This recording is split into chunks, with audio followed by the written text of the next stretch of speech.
ये स्टोरी है 27 साल की काजल चौधरी की।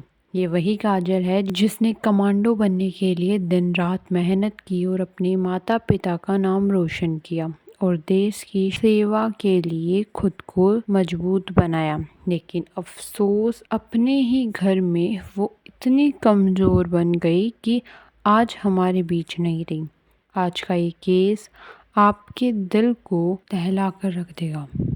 जहाँ इतना दर्द है, इतना इमोशन है जो वास्तव में ये सोचने पर मजबूर करता है कि आखिर भरोसा किस पर करे। तो आज हम बात करने वाले हैं दिल्ली कमांडो काजल केस की। हरियाणा का गन्नौर नाम का एक गांव जहां एक चौधरी परिवार रहता था। इस परिवार के मुखिया थे राकेश, जो अपनी पत्नी मीना, बेटे निखिल और बेटी काजल के साथ एक खुशहाल ज़िंदगी जी रहे थे। काजल बचपन से ही पढ़ाई में तेज थी और उसका सपना था कमांडो बनने का।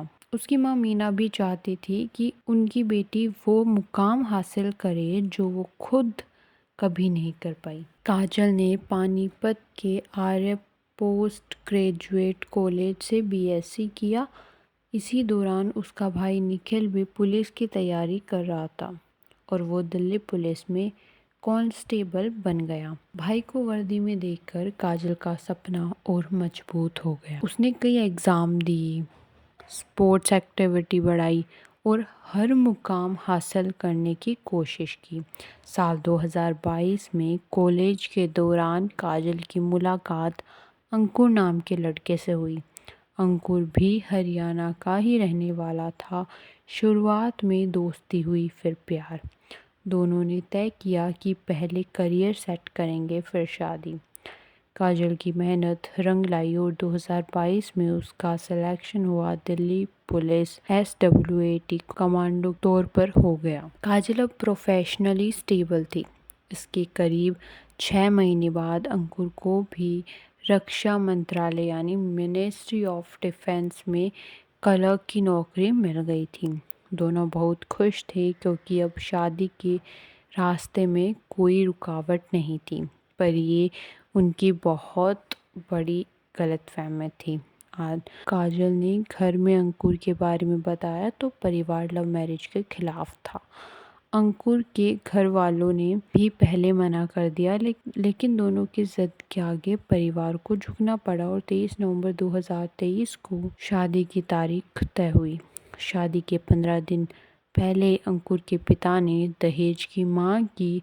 उन्होंने कहा कि मेरे बेटे की सरकारी नौकरी है, लोग गाड़ी देने को तैयार हैं, तुम क्या दोगे? काजल ने इसे नज़रअंदाज कर दिया। शादी में काजल के घर वालों ने बुलेट बाइक, सोने की चेन और कैश दिया, लेकिन अंकुर का परिवार खुश नहीं। शादी के बाद काजल ड्यूटी और घर दोनों को संभाल रही थी, लेकिन ससुराल में माहौल ठीक नहीं था। दिसंबर 2024 में दोनों दिल्ली के मोहन गार्डन में किराए के फ्लैट में रहने आ गए। काजल को लगा अब सब ठीक हो जाएगा, पर अंकुर बदलने लगा था। सितंबर में काजल को पता चला कि अंकुर अपने दोस्तों के साथ मिलकर रुड़की में एक पेपर लीक रैकेट चला रहा है। जब काजल ने सवाल किए तो दोनों के बीच झगड़े और बढ़ गए। अंकुर अब काजल पर दहेज के लिए दबाव बनाने लगा। मानसिक और शारीरिक प्रताड़ना शुरू हो गई। जिस कमांडो ने देश की सुरक्षा की कसम खाई थी, वो अपने ही घर में असुरक्षित महसूस करने लगी थी। 22 जनवरी 2026 की रात को दहेज को लेकर बहस इतनी बढ़ गई कि काजल ने अपने भाई निखिल को फ़ोन किया। निखिल ने फ़ोन पर काजल की चीखें सुनी, फ़ोन किया और कुछ बातचीत हुई। उसी बातचीत के दौरान काजल और अंकुर में बहस शुरू हुई और अंकुर ने फ़ोन छीन लिया और निखिल से कहा, इस कॉल की रिकॉर्डिंग कर ले, मैं तेरी बहन को ख़त्म करने जा रहा हूँ। अंकुर ने जिम डंबल से काजल के सिर पर कई बार कई बार वार किया।